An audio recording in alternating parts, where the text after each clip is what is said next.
what a game week we just had in the Premier League.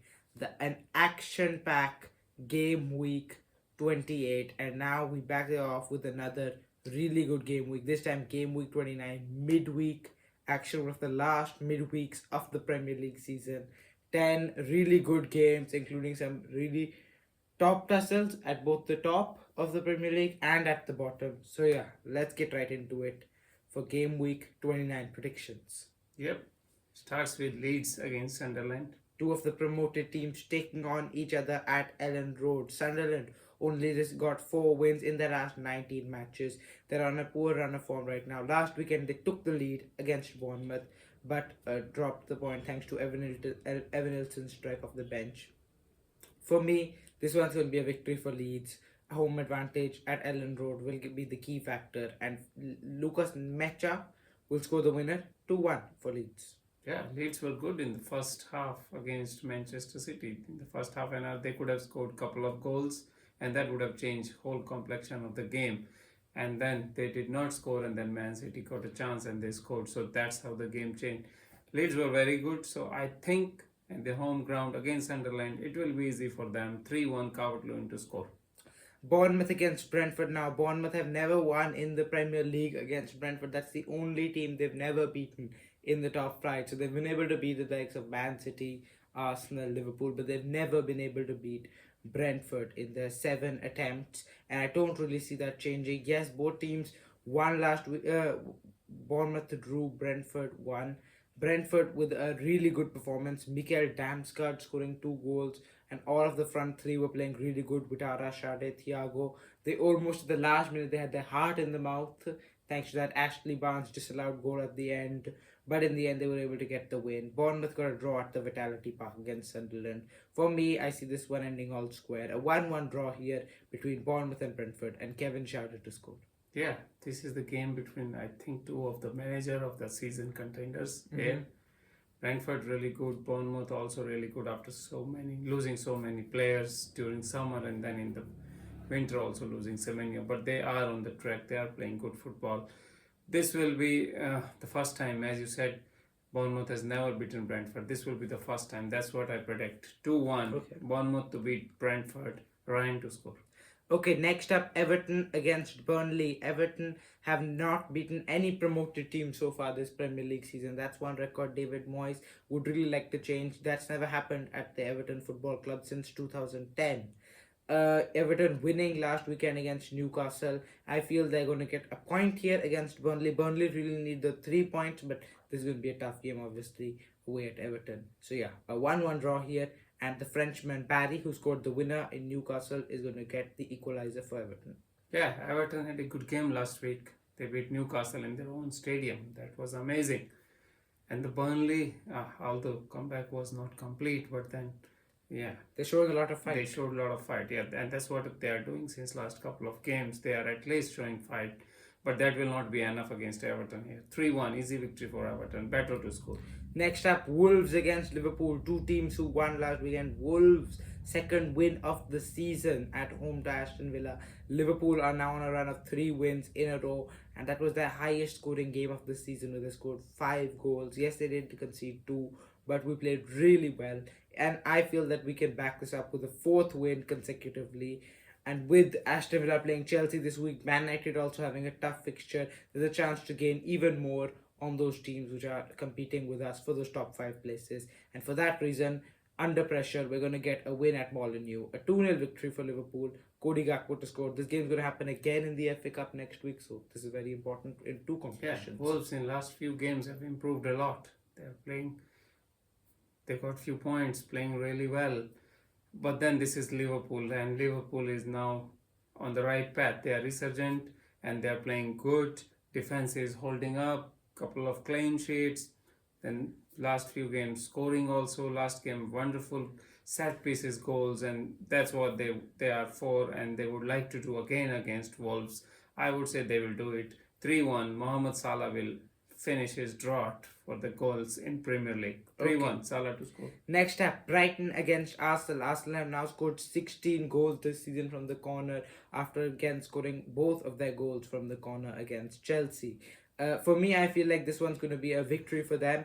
Brighton, yes, have now won back to back for the first time in 2026, but I do feel that they are not going to be able to make it 3-on-3.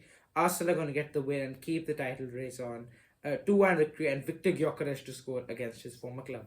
Yes, Arsenal against Chelsea, they did their homework well, defended well, and then scored from the set pieces. That is all Arsenal does all the time. They are really good on those set pieces, But and it's working. it's working. And by any means, nobody cares how did they win, but they want to win the Premier League, and that's how they are doing it. So no offense there. This will be a good game, closer game than expected. 3-2 Arsenal to win. Their will to win will take them through. Saka to score a winning goal. 3-2 Arsenal's move towards title goes on. Okay. Next up, it's a London derby at the Cottage. Fulham against West Ham United. Fulham won last weekend's London derby against Spurs. This time, I feel like they're going to make it back to back. They really are playing some real nice football. Alex Iwobi is now back on form since coming back from AFCON, scoring in back to back games. He's going to make it 3 in a row and get the only goal in a 1-0 victory for Fulham. Yeah, I have a feeling this one will go to West Ham United. In the last few games, their form has improved a lot. Yes, against Liverpool it was 5-2, but it doesn't explain the game as a whole. It was more equal than the scoreline is telling us. So against Fulham, they will be good. That's what I think. West Ham United will beat Fulham in this one. Bowen to score 2-1. West Ham United win. Okay, City against Forest. Now Manchester City have won 4 of their last 5 games against Nottingham Forest, including earlier this season at the City ground. For me, there are a few injury doubts circulating Manchester City right now. Erling Haaland's a doubt, Nico O'Reilly's a doubt, but I don't feel that should really affect them. Vitor Pereira still looking for his first points of any sort as Forest boss, and I don't think he's getting them at the Etihad Stadium. City have to keep up their pursuit for Arsenal, and they will, with a 1-0 victory for Man City and Jeremy Doku to score. Yeah, Manchester City have turned the table. They are the form team at the moment, and the way they are playing, yes, against Leeds for the first 20-25 minutes, maybe half an hour, they were not really great. Their high line was exposed and Leeds had a couple of chances. Maybe Nottingham Forest will also use the same strategy, but I don't see Manchester City losing this one. Easy victory, 3-0, Haaland to score. Okay, Newcastle against Man United. Now it's fan Carrick returning to the stadium of his dreams. Yes, and what a way he has transformed Manchester United. Manchester United was nowhere near any European places or Champions League places when Amorim was there and he was sacked. But yeah, what a transformation.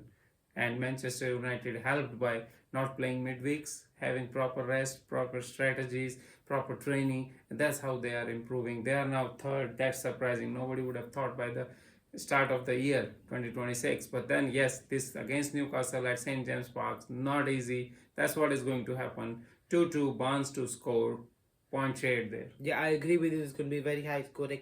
But I will tell it, Carrick's first game at St. James's Park is going to be a win for him. 3-2 victory, and Bruno Fernandes is on excellent form. He's going to get a goal. Tottenham against Crystal Palace. Yeah, another London derby for Tudor, 3 in a row now, and I can't see it getting any better right now. The Spurs aren't even looking like they're playing good. Their high lines being brutally exposed. Even when they're with the ball, they don't look like they possess any threat. No, in normal circumstances, when Richarlison would score in the 66th minute, then the game's really back on and Spurs would be pushing for a goal. It didn't look like ever in that game that Spurs were going to score. And I feel that it's going to be another defeat. 3 from 3 for Igor Tudor. Crystal Palace, not been on the greatest form, but this is going to be a victory for them. 2-1 victory for Crystal Palace, but Matthias Tel, he was positive off the bench last weekend. He's going to score for Spurs. Yeah, I fear Tottenham got this one wrong. The coach, I don't think this is what you need when you are fighting for the relegation. They are now truly into it. So they have to win somehow. They have to get those wins, and they have to get them really quickly. This is one of the chances. It will be a fight. That's what I see Tottenham just nicking it because of some Crystal Palace mistake or something. Tottenham will win this one, and Colomani to score 2-1 Tottenham. Okay, now the match of the week in a race for top 5. It's Aston Villa against Chelsea. Yeah, Aston Villa, I don't know what has happened in last few games. It's surprising. They were in such a strong position and now they are fourth. Chelsea played well against Arsenal, but then again the indiscipline and all these things came into play. They could not play with Neto in last 20 minutes, but that could have changed the game a bit, put more pressure on Arsenal. But yeah, they did not do that. This one, I don't see anything other than Chelsea win because Aston Villa at the moment do not look like a team which can win anything. A lot of players are injured and then few of them out of form also. So I don't know. I will go with Chelsea here. 3-1, Palmer to score. Chelsea will get 3 points here. Yeah, it's a battle between the cold players, no? Yeah. Palmer and Rodgers. Yeah, I'm gonna go the other way for Morgan Rodgers. He will put on a show. And now we always talk about how Aston Villa, whenever the pressure's on, they don't perform. Well, right now when the pressure I feel is slightly off, they're out of the 10 race. Emery's admitted it. But with this top 4-5 battle, I have a feeling that it'll be a really splendid performance from Unai Emery's side. They're going to use all of this as fuel, as motivation, and get a point at home against Chelsea here. A 2-2 draw, really good game, and Morgan Rodgers to put on a masterclass. Yeah. Yeah, that's it for this weekend, guys. This midweek. Thank you guys for watching. We'll see you in the next video. Please like and subscribe.